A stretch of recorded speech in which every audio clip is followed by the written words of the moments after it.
Live your life within the moment, moment. And don't go wait until the morning, morning. You never know when it is over, over. All that I know is we'll get older, older. So let us dance this night away.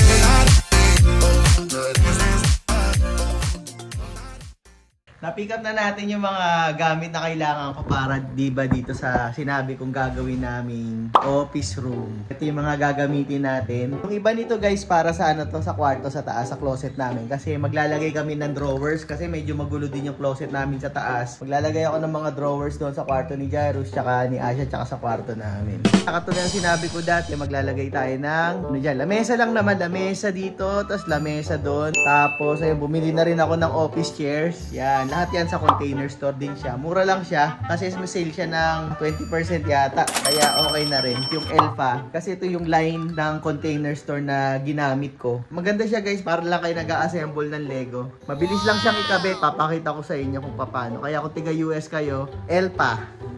Kaya naman. Ayun. Ito si Ivy. Galuto na naman. Kumusta? Ayun. Meron kaming ay, tinapa. Bigay ito ng kapitbahay namin. Ang kapitbahay namin na Pilipino. Kasi galing siya ng Pilipinas. Binigyan kami ng tinapang bangus na boneless. At nagluto rin si Aimee ng healthy toge. Ano to be? Toge na may shrimp. Yun. Ito nga pala yung bigay ko kay Aimee ng Valentine's. Yan, happy Valentine's. Yan, medyo ano na siya, tawag dito. Lanta-lanta na.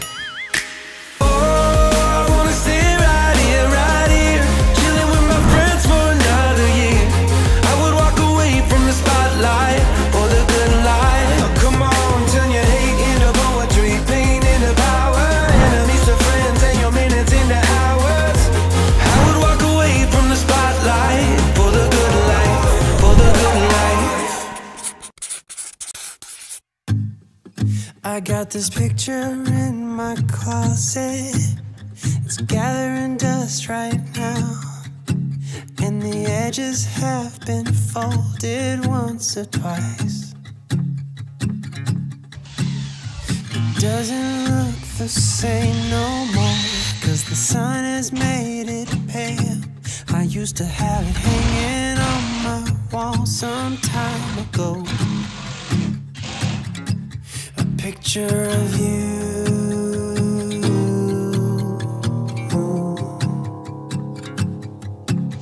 You're standing by that window, playing your guitar. And if I close my eyes, I can almost hear your song. A picture of you. Ilagay ko na tong track. Yan yung pinaka mahirap sa lahat na parte. Kailangan talaga ano siya, level na level. Hanapin mo lang yung mga stud sa likod. From here, madali na yung susunod na mga gagawin ko. Tapos itong carpet, pinalitan namin. Ito yung nandun sa may entryway namin kasi gusto ni Aimee yung medyo parang black and white dito. Ilaw, ayun, kinabit ko na. Nilagyan ko na lang siya ng puti kasi dati ano to yung madilaw-dilaw. Since gagawin nga namin tong office room para medyo maliwanag, yan ang ginawa ko. Tapos medyo tinaasan ko siya. Tapos, imbis na dati, pahalera siya, ginawa ko na lang siyang pag-ganon. So, ilalagay ko na yung mga lamesa, tapos assembling ko na lang tong mga chair. Tapos, yun, tapos na. I don't know why I threw away what we had. What's wrong with me? I don't know why I threw it all away. And I remember every day that I've spent with you. The look you had upon your face when I said goodbye. And I remember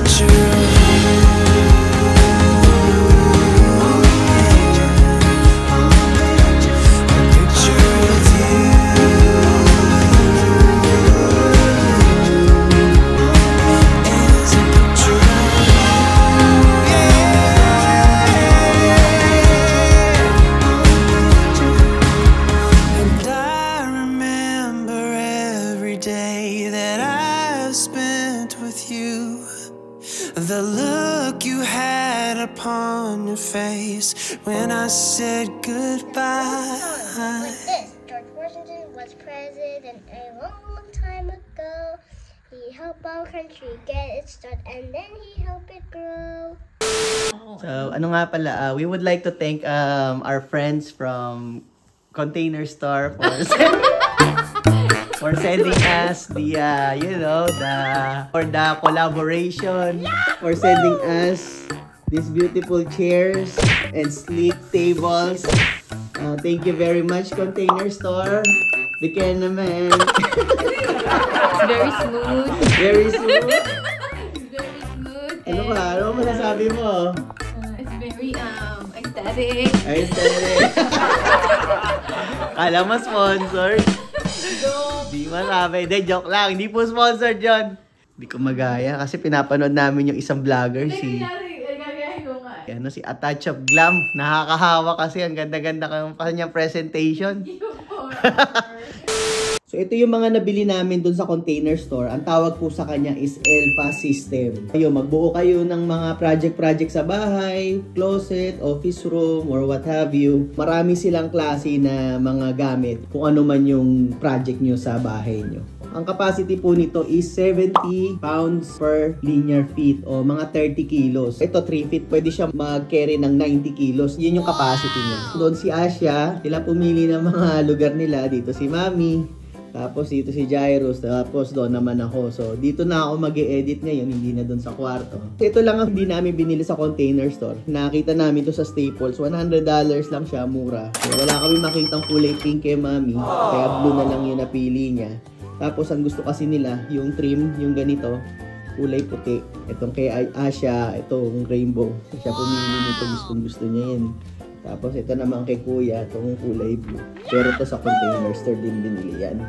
Isa pa sa mga nagustuhan ko dito, yun yung lalagyanan ng mga kordon. Yung lalagyanan ng kordon minsan, ang hirap i-organize, tsaka makalat. Nakakatuwa lang kasi meron yung Elfa System, meron din siyang ganyang basket. Diyan na namin nilagay extension cord, tsaka yung mga kordon. Ganito rin sa kabila. Ayun. Diba? Kaya pag nakatayo kayo rito sa malayo, hindi nyo masyado makikita yung cordon. Ano yun, eyesore minsan yan sa ano. Tsaka ang hirap i-organize. Tapos ito na-adjust din tong mga lamesa na to. Ayan, kita nyo yung mga butas na yan. So ito katulad kay Asha, yung lamesa niya medyo mas mababa kasi maliit pa siya. Ngayon, pag lumalaki na siya, pwede na namin i-adjust, pwede namin taasan kung hanggang saan yung gusto niya lamesa. Ayun Masaya ka ba? Masaya si Ivy dun sa ating project. Samantalang dati kinokontra niya ako parati. Ayaw niya daw gusto niya i-keep yung aming dining area. Nabuo namin to, dito na parati nag-spend ng oras yung mga bata, mas madalas. Katulad si Jairus, parati di ba nakikita niya, minsan sa kusina siya, doon sa may island sa kusina siya naggagawa. So kahit meron siya ditong kwarto na sa man cave, minsan dyan namin pinagtatrabaho, kaya doon sa taas. Mas pinipili niya dito kasi mas gusto niya yung... Mas inviting kasi pag dito.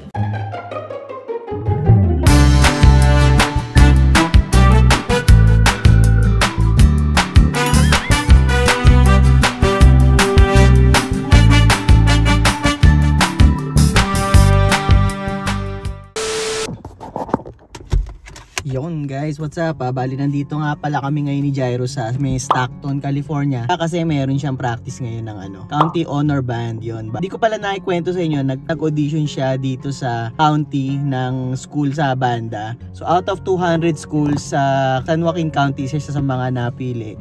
Tapos yun nga, so yun, very proud lang ako kasi nakapasok siya. Yung bali pang 4 na beses na practice na nila to, pumupunta ako dito, hindi ko kasama si Amy tsaka si Asha. Medyo 45 minutes to 1 hour yung biyahe mula sa bahay, tapos tinatsaga na lang namin. Ngayon nga pala yung huling practice niya, tapos sa Sabado, tutugtog na sila.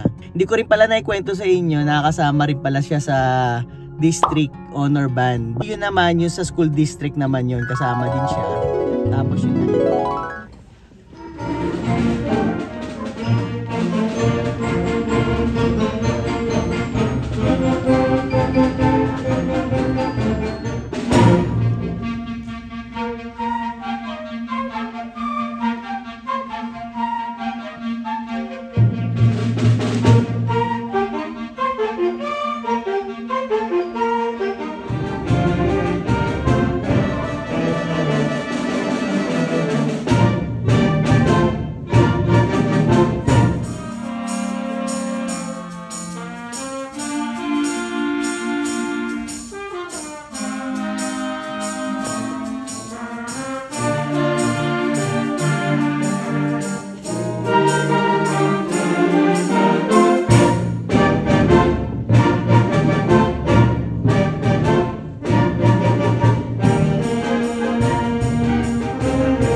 involved in when they're in high school. And I want to give you a little of information about how this benefits your students as they come to the high school. Students who participate in music ensembles in high school get to put that on their high school transcript, and when they stick with it for all 4 years, not only does music affect the brain positively, also makes them more marketable for college and careers and beyond. I'm a story like that. I went to college and I got a full ride scholarship to the school where I attended because I played an instrument and I sang in the choir, even though I was not a music major. Those kinds of scholarships are available everywhere, all over the country. Students who participate in band and choir and musical and orchestra become more marketable because schools are no longer just looking for students who are A-making machines. They're looking for well-rounded students who are involved with the programs of their school so that when they come to the college, that they're also well-rounded students involved in the life of the university. Tapos yun nga, ito yung county, mas malaki to. Yun nga, proud lang ako sa kanya kasi may mga kasama siyang sa district honor band na nag-audition na hindi natanggap, pero isa siya sa mga natanggap. Kaya yun, proud na proud lang ako kay kuya. Actually, ano nga siya, tuwing may practice sila, pagod siya. Kasi ang pasok niya, di ba, mula alas 7 hanggang mga alas 3. Tapos, pag uwi niya sa bahay, magpapahinga lang siya, tapos kakain. Tapos alas 4, alis na kami, tapos biyahe na kami dito. Tapos yun nga, ang layo-layo. Kaya yun, pagod na pagod. Tapos minsan marami pa siyang homework. Yung mga nakaraang araw na may practice siya, natutulog na siya alas 11, minsan alas 12 na ng hating gabi. Kasi nga gumagawa pa siya ng homework pag uwi. Kasi nga busy talaga siya kapag meron silang practice ng music. Pero yun, ito na nga yung huling practice niya, so mairaraos niya na. Kasi gusto niyang sumali talaga dito sa banda na to. Yung nalaman niya na pwede siya magkaroon ng scholarship sa university kapag meron kang instrumentong alam na tugtugin, though it's not guarantee, pero may chance ka. Kaya yun, medyo naengganyo siya. Tsaka nag-enjoy talaga siya pag tumutugtog ng clarinet. Kaya kahit ako naman, ayun, kahit malayo, tinatsaga ako na rin kasi nga gusto niya. Yun na, nalalang nakaka-proud lang. Kaya yung pagbigyan nyo na ako, ipagyayabang ko na tong anak ko, talagang proud na proud lang talaga ako. So yun guys, hintayin ko lang si kuya, yun maya maya lalabas na rin yun. So kita-kita na lang ulit tayo mamaya. Tayong click. Ay sige guys, dito na lang muna siguro yung vlog natin. At least pakihit na lang yung like. And comment kayo kung meron kayong gustong sabihin or meron kayong mga ibang suggestion. Kita-kita na lang po tayo sa susunod na vlog. Maraming salamat po. Bye!